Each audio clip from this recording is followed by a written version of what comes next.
Vamos para mais um vídeo da série Sua Dúvida. Quando você é quem envia o questionamento aqui para a gente tenta transformar essa sua dúvida em vídeo, numa explicação um pouco mais detalhada. Então vamos dar uma olhada qual é a dúvida desse vídeo e no final eu te explico como é que você faz para mandar o seu questionamento aqui para a gente, beleza?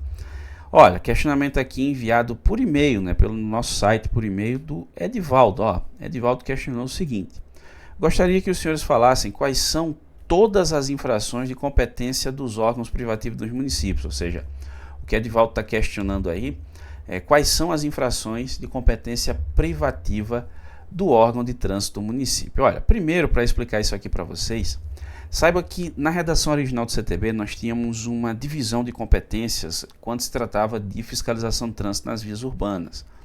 Algumas infrações ficavam de competência dos órgãos e entidades de trânsito dos municípios, enquanto outras infrações eram de competência dos órgãos de trânsito dos estados, né, ou DETRAN, por exemplo. Então, existiam seis áreas ou seis tipos aqui de infrações que eram de competência dos órgãos de trânsito dos municípios, né, órgãos e entidades de trânsito da sua cidade. Eram as infrações, por exemplo, de circulação, avanço sinal vermelho do semáforo, isso aqui só o município fazia. Infrações relacionadas ao estacionamento, ficava lá só com o órgão de trânsito do município. As infrações de parada irregular ficavam também com o órgão de trânsito do município. E as infrações por excesso de peso, lotação, que é excesso de passageiros, ou por dimensão excedente. Tudo isso aqui ficava com o órgão de trânsito do município. O Estado ficava meio que sobrava, né? Que eram as infrações relacionadas ao condutor, exemplo, falta de habilitação, ou infração relacionada ao veículo, como por exemplo, licenciamento. Para que um órgão desses fizesse a fiscalização de uma infração que era de competência do outro, por exemplo, o órgão de trânsito do Estado autuar por circulação, autuar por estacionamento, teria que ter convênio, né? Então, na existência de convênio, seria possível que um fizesse a fiscalização que era de competência do outro. Aí tá tranquilo. Só que isso meio que dificultava um pouco as ações de fiscalização de trânsito, né? Porque, imagina, às vezes você chegava numa cidade que não tinha o trânsito municipalizado, isso era uma dificuldade. Por exemplo, um órgão de trânsito do Estado autuar. Tinha Estado até que entendia que na ausência do órgão municipal o Estado podia fazer, o que era absolutamente questionável, né? E aí ficava naquela situação. Aí o CTB foi alterado pela Lei 14.071 de 2020 e passou a ter a previsão, eu já mostro para vocês, de que a própria prefeitura daquele município poderia fazer o convênio, né, firmar o convênio com o Estado. E aí eu vou mostrar para vocês aqui, para vocês verem essa previsão, né, curiosa, né, que não tinha na redação original do CTB, mas passamos a ter essa possibilidade, tá certo? Tá aqui, ó, no artigo 25 do CTB, tá certo? Tá aqui, ó, artigo 25, né, que trata dos convênios, tá certo? Os órgãos e entidades executivas de trânsito, Sistema Nacional de Trânsito, poderão celebrar convênio, delegando as atividades previstas nesse código com vistas a maior eficiência e a segurança para os usuários da via. Perceba que passamos a ter essa previsão aí. Aí a Lei 14.071 de 2020, como mencionei para vocês, inclui esse parágrafo 2º aqui, ó. Quando não houver órgão ou entidade executiva de trânsito no respectivo município, ou seja, quando não houver, isso era um problema, né? O convênio de que trata o caput desse artigo poderá ser celebrado diretamente pela Prefeitura Municipal com órgão ou entidade de trânsito que integra o Sistema Nacional de Trânsito, permitindo inclusive o consórcio com outro ente federativo. Então perceba que passou a ser possível que a própria Prefeitura firmasse convênio para que a fiscalização de trânsito fosse feita, de repente, nas infrações que seriam de sua competência. Só que isso também meio que não resolveu, né? Tinha muito gestor municipal, principalmente em cidade de interior, existe uma resistência muito grande em relação à fiscalização de trânsito. E aí, imagina, se cai aí vira questão política, né? Se cai na oposição que o prefeito fez um convênio para o DETRAN fiscalizar na cidade, o mundo se acaba, né? Então houve uma outra alteração em 2023, a Lei 14.599, ela ampliou essas possibilidades, reduzindo essa limitação que a gente tinha, pro lado de cá, né? Essa limitação que a gente tinha aqui em relação à fiscalização de trânsito dos municípios e do estado, ou seja, um agente de trânsito de um órgão de trânsito do município não podia autuar por licenciamento se não tivesse convênio, assim como um agente de trânsito de um órgão de trânsito do estado não autuava por avanço de sinal vermelho, né? Enfim. Então houve uma ampliação, né, dessas competências exatamente para que pudesse ser feita a fiscalização sem a necessidade de um convênio. Salvo em casos muito específicos, que aí esse foi o questionamento que foi trazido para esse vídeo, né, de infrações que passaram a ser consideradas como sendo privativas, né, do município ou do estado, que é uma minoria.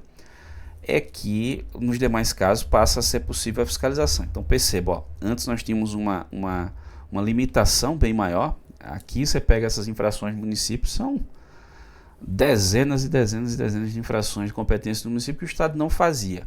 Isso meio que caiu, reduziu drasticamente, assim como infrações do estado, né, falta de habilitação, licenciamento, equipamento obrigatório, que era de competência do estado e agora o município faz independentemente de convênio. Repito, salvo naquelas infrações que são consideradas de competência privativa. Então, onde é que a gente encontra essas infrações de competência privativa? Aqui, ó, no parágrafo 4º do artigo 24.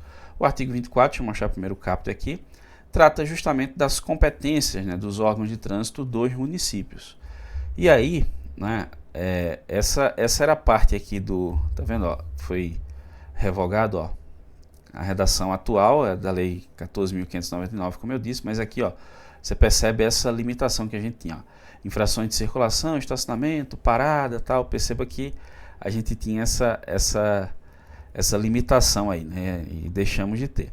Aí essa lei 14.599, ela incluiu esse parágrafo 4º ao artigo 24, que passou a prever o seguinte, ó, compete privativamente aos órgãos e entidades de trânsito dos municípios, no âmbito de sua circunscrição, executar a fiscalização de trânsito, autuar e aplicar medidas administrativas e penalidades previstas nos artigos. Então, aqui, bem limitado, competência privativa do município. Mas, por exemplo, uma infração de avanço sinal vermelho, que era de competência do município, hoje o estado faz sem convênio. Por quê? Porque se ampliou isso. As infrações privativas, elas são poucas, o que eu vou mostrar para vocês agora. Esse é o nosso questionamento lá do Edivaldo. Ó, a infração do artigo 95, por exemplo, que é a infração por deixar de sinalizar a obra ou evento na via, ou seja, interesse puramente local. Aí vem aqui algumas que eu não sei se deveria ficar só com o município, já que está sendo feita essa ampliação, mas no fim das contas acabou ficando. Estacionamento e parada continua com o município. Infração do artigo 181, que são as infrações de estacionamento irregular, continua de competência privativa do município. 182, que é parada irregular, continua de competência privativa do município. 183, que é parar na faixa de pedestre na mudança de sinal luminoso, continua de competência privativa do município. 218, que é excesso de velocidade, competência privativa do município. Isso eu estou falando nas vias urbanas, viu? Órgãos rodoviários, como por exemplo, Polícia Rodoviária Federal, DR, lá na circunscrição deles, fazem normalmente. Não tem essa divisão, não. Artigo 219, que é a velocidade mínima, que até está sem regulamentação no momento, mas é competência privativa do município. Aqui a gente tem questão de peso, né, excesso e exceder capacidade de tração, que são infrações dos incisos 5 e 10 do artigo 231 do CTB. Infração do artigo 245 e 246, que é bloquear a via, né, com mercadoria, esse tipo de coisa, ou obstaculizar a via indevidamente. A gente tem essas infrações aí, que isso realmente é uma característica do município, né, o interesse do município. E o 279A, que não é uma infração propriamente dita, mas é a possibilidade de remoção de veículo em estado de abandono, que é quando ele está em avançado estado de deterioração, por exemplo, ou veículo sinistrado que não tenha ninguém responsável por ele na via naquele momento. Aí isso aí é uma competência privativa do município. Ainda assim, mesmo nas infrações de competência privativa, e só a título de curiosidade eu já vou mostrar as do estado, que são poucas, perceba que o artigo 24A estabelece o seguinte, ó, compete concorrentemente aos órgãos e entidades executivas de trânsito dos estados, do Distrito Federal e dos municípios executar a fiscalização do trânsito, autuar e aplicar as medidas administrativas e penalidades previstas nesse código, observando o disposto no parágrafo 2º do artigo 22, que são as infrações de competência privativa do Estado, né, no caso DETRAN, tá certo? E do parágrafo 4º do artigo 24, né, que é do município que eu acabei de ver. Mas o parágrafo único aqui prevê o seguinte, ó, essas competências privativas podem podem, aí claro, depende de interesse e conveniência, né, ser delegadas por meio de convênio. Ou seja, reduziu-se aí aquelas infrações que só um ou outro pode fazer, tá certo? E ainda assim, mesmo tendo sido reduzida, é possível que seja que haja convênio entre elas, né? Aí, em relação às infrações de competência privativa do Estado, eu vou mostrar para vocês aqui, é a do artigo 65D, é uma, tá certo? Que é a famosa multa de balcão toxicológico, porque tem que constatar ela no Detran mesmo, não tem como ser diferente, não é? Aí a gente tem aqui a infração do artigo 233, que é aquela infração do recibo. Lembra lá que o cara deixa de transferir? Isso é competência privativa do Estado, ó. Deixar de efetuar o registro de veículo no prazo de 30 dias, tal, que é infração média. E aí tem aqui, ó, 240, isso é infração de competência privativa do Estado, tá certo? Que é deixar de promover a baixa de veículo irrecuperável. 241, deixar de atualizar cadastro de registro do veículo ou de habilitação do condutor. 242, fazer falsa declaração de domicílio para fim de registro, licenciamento ou habitação. O 243 também, que é a infração por deixar a empresa seguradora de comunicar a ocorrência de perda total, devolver placa, documento, é uma infração para a pessoa jurídica, né? E tem outra aqui, que é lá do parágrafo 5º do artigo 330 do CTB. Nem está no capítulo de infração, né? Mas é aquelas infrações, aquelas coisas que só o Detran fiscaliza mesmo, e que é relacionado à pessoa jurídica, ok? Estabelecimento que compra, vende ou desmonta veículo, é aqui, ó.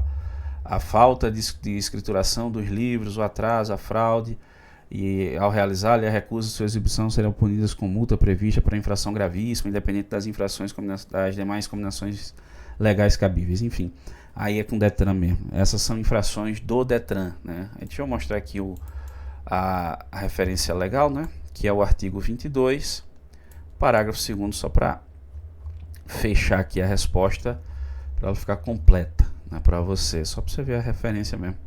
Aqui, artigo 22, competência do Detran, tá aqui, né, o parágrafo 2º incluído, ó. As infrações do artigo 65D, como eu mostrei para vocês, 240, 41, 42, 43, parágrafo 5º do artigo 330 do CTB. Então, perceba aí que nós temos as chamadas infrações de competência privativa do Estado, ou seja, havia uma limitação bem maior, ela foi reduzida. Então, nas áreas de fiscalização desses órgãos, essa competência acabou sendo ampliada, salvo nas infrações de competência privativa, aí o município tem mais, né, do que o Estado, mas ainda assim é uma minoria, né, em relação ao que a gente tinha antes.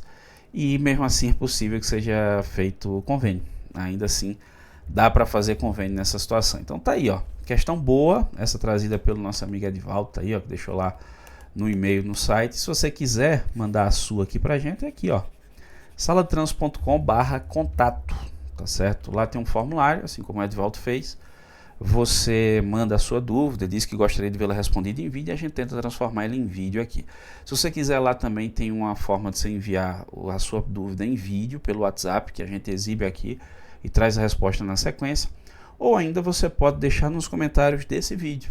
Deixa lá a tua sugestão que a gente tenta transformar em vídeo, tá bom? E se você ficou com dúvida, concorda com algo, discorda de algo, fique à vontade, vá deixando aí nos comentários. Essa questão do Edivaldo é questão boa, porque se você tem ali uma infração de competência privativa do município feita por um órgão de trânsito do Estado sem convênio, o auto é nulo. Olha que questão interessante, né, para o nosso dia a dia. Seja você agente da autoridade de trânsito, você condutor, instrutor, profissional da área, isso é uma questão bem bacana de ser discutida, né? Mas enfim, ficou com dúvida, concorda com algo, discorda de algo, fique à vontade, vá deixando aí nos comentários, que a intenção aqui é compartilhar a informação e a gente aprender todo mundo junto, beleza? Agradeço muitíssimo a você que me acompanha até aqui, um grande abraço, até a próxima.